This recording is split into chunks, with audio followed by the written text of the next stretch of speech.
Hey YouTube, welcome back to the channel. Today's case takes us to Oklahoma, all the way back to November of 2001. It includes betrayal, adultery, and a desire for money, all eventually culminating in the murder of our victim, Rob Andrew.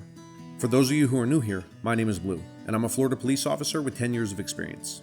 I'd like to use that experience to take you through this case, building a timeline and giving you an inside look into the world of criminality. If you like that sort of thing, consider subscribing. We post videos weekly here. And as a disclaimer, these are just my own thoughts and opinions, based on my own experiences, not the opinions of any department or organization. With all that said, let's get into today's case. Let me start today by telling you about Rob Andrew. Rob was an advertising executive, successful at his career, and an avid drinker. Rob, according to those who knew him during this time, was never one to turn down a party. He had married his high school sweetheart, Brenda Andrew, and they had 2 children together. However, Rob's life began to change when he became a Christian, putting his faith in Christ and changing certain aspects of his life. For one thing, Rob stopped drinking entirely and became heavily involved in church activities. He would even go on to help found the North Point Baptist Church in Edmond, Oklahoma, where he served as a deacon. In all honesty, Rob sounded like a very happy man who had it all.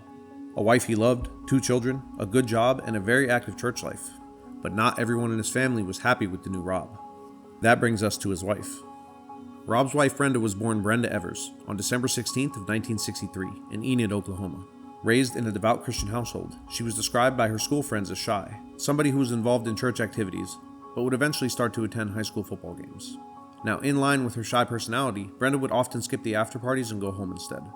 The pair would eventually meet when Rob was at Oklahoma State University, and they would be married soon afterwards. Initially, Brenda and Rob had moved to Texas for a few years, until Rob accepted a job as an advertising executive back in Oklahoma. This represents the first major rift in their relationship, because Brenda wanted to stay, and initially refused to return with Rob. This caused the two of them to separate for a period of several months, with Rob moving to Oklahoma and Brenda staying in Texas, until she eventually, reluctantly, decided to join her husband. In 1994, after the birth of the pair's second child, the marriage was as rocky as ever. Rob would confide in his friends and his pastor that Brenda had begun to hate him, yelling at him often and telling him that marrying him was a mistake. This same year, according to people around them, Brenda had begun to wear more revealing clothing that you would not expect to see of a church deacon's wife, and a mother of 2, at least at this time. She also began a series of affairs with other men. In late 1997, Brenda began to have an affair with a former co-worker's husband named Rick Nunley, something that reportedly lasted only several months. Despite this, the pair would stay in contact by phone for years afterwards. And then again, just 2 years later in 1999, Brenda would begin another affair with another married man, James Higgins. James would later claim that she showed up to the grocery store he worked at in revealing clothing, and that she would often flirt with him, one day eventually just handing him a hotel key and telling him to meet her after work.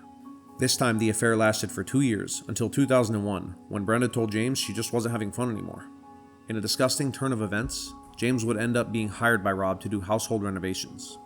Now, the reason that Rob didn't divorce Brenda, in his own words, was that he loved her and he did not believe in divorce. He claimed that he just wanted to make it work and stick it out, a sentiment that proved that he really didn't understand just how awful a person Brenda had become. Sometime in the year 2000, Rob and Brenda would meet James Pavette, a life insurance agent who also volunteered at the church.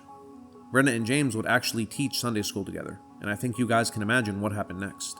Now, something to think about. James sells life insurance. So, what does he do? He signs Rob up for an $800,000 life insurance policy, a policy that named Brenda as the sole beneficiary. This all happened sometime around spring of 2001.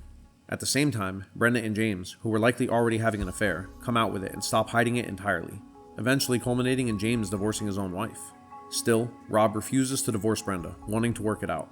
But that October, Brenda would file for divorce herself, and began to openly speak to her friends about how much she hated Rob and how she wished that he were dead. That same month, Brenda and James would hatch a plan to kill Rob and make it look like an accident, so Brenda could cash in on his life insurance policy. The duo cut Rob's brake lines and then faked an emergency in the hopes that Rob would speed to Brenda's location and that his brakes would fail along the way. To do this, James actually had his own daughter, who didn't know their intentions, call Rob and tell him that his wife was badly hurt in a hospital across town. Rob would later claim that he had also received a call from another unknown male saying the same thing. Unfortunately for Brenda and James, the plan would fail, because by random chance, Rob had already discovered that his brakes had been cut earlier that day. Rob was not a stupid man, and he was able to put 2 and 2 together. Rob then went to the police and reported that he believed his wife and her lover James were trying to kill him, with the motivation being his life insurance money. Now, after the incident with his brake lines, Rob decided to remove Brenda from his life insurance policy and make his brother the new beneficiary. Somehow, James found out and told Rob that the policy simply couldn't be changed because Brenda was the one who owned it. Later, it would be discovered that Brenda and James had actually attempted to transfer ownership of this insurance policy to Brenda without Rob's knowledge by forging his signature and backdating it to March of 2001. Now, obviously, Rob was not willing to take James at his word, and so he called his supervisor. The supervisor would inform Rob that he and he alone was the owner of that policy. Rob would eventually confide to the supervisor that he thought James and his wife were trying to kill him. James eventually heard about this and flew into a rage, warning Rob not to try to get him fired from his job. On November 20th of 2001, Rob Andrew would have his life violently taken from him. Let me build the scene for you. You see, it was Rob's weekend to pick up his children. Both kids were upstairs watching TV. Rob meets Brenda in the driveway, and Brenda asks Rob to come inside the garage and help her light the furnace. As Rob bends down to help, a loud shotgun blast rings out. You see, James had been hiding in the attic, like a coward. When Rob bent down, he shot him once, and then, according to prosecutors, handed the shotgun to Brenda, who fired another shot at near point-blank range, ending Rob's life. The next step in the murderous duo's plan had James shoot Brenda once in the arm with a .22 caliber handgun, a wound that was later described as superficial by hospital staff. When police arrived, Brenda told them that two armed, masked men dressed in all black had attacked Rob in the garage and shot him, then shot her in the arm as she was running away.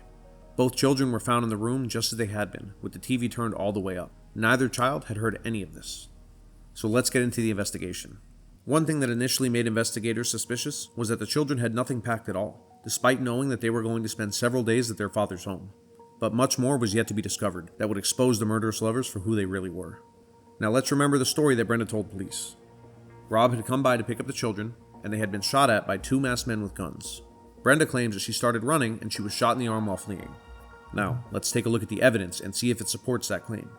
Brenda, at the time of the shooting, was wearing a sweater, and her sleeve showed powder burn marks on it, right where she had been shot, something that would only happen if the barrel of the gun was very close to the person, up to about a max range of 3 feet. In this case, Brenda's story could not possibly explain how she had managed to get shot from a distance while running, despite the evidence proving it had been a very close-range shot. Brenda has just been caught in a lie. As the investigation continued, robbery would be ruled out early on as a possible motive. If it had been robbery, the investigators reasoned, why had nothing been taken? Rob hadn't even had his wallet taken from him. Investigators were later told that Rob owned a 16-gauge shotgun, but that Brenda had refused to let him take it when he moved out. Despite this, in a thorough search of the home, the shotgun was never found. Now eventually, the knowledge of the $800,000 life insurance policy that Brenda was next in line to collect on would become known, further attracting suspicion to Brenda. The next day, her next-door neighbors came home from a trip. As they were putting away their suitcases, they found a spent shotgun shell on the floor of their bedroom closet. They then noticed that the entrance to their attic, which was in their bedroom closet, was slightly open. Upon entering it, they found several more shell casings, this time from a .22 caliber handgun. These rounds were the same brand as the ones that had shot Rob and Brenda.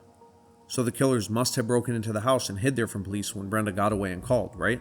Well, as it turns out, there was no sign of forced entry into the home, despite the fact that the house was totally locked up when the investigators returned. But then it all began to make sense, when the neighbors told investigators that they had given Brenda a spare key to their house, because she agreed to watch over it for them while they were out of town. Police were now beginning to connect the dots, and the next clue pointed them directly at their second suspect. Police would receive a call from James' daughter, Jana. On the day of Rob's murder, James had asked to borrow Jana's car, and offered to service it for her. Jana claimed that the following day when he returned it, it had not been serviced, and that she found a .22 caliber bullet on the floor. When she called her dad to ask him about it, he simply told her to throw the bullet away. Instead, thankfully, Jana called the police and reported it. And of course, this bullet was the same brand as the ones in the attic, linking James to the scene. As the investigation continued, they discovered that James had purchased a .22 caliber handgun just 1 week before the murder. Now the heat was on. Police were building a case with all of this evidence that James and Brenda just could not explain away. They had ability, based on the availability of the firearms each had. They had opportunity, as James had no motive to rule him out as having been somewhere else at the time of the murder. And they also had intent, which was believed to be because of a nasty divorce and Rob's very large life insurance policy. This was also the motive. And so, just like any mourning and innocent people would do, James and Brenda fled to Mexico with the children. James would call his daughter multiple times and have her send the pair money, not aware that Jana was working with the police and now the FBI.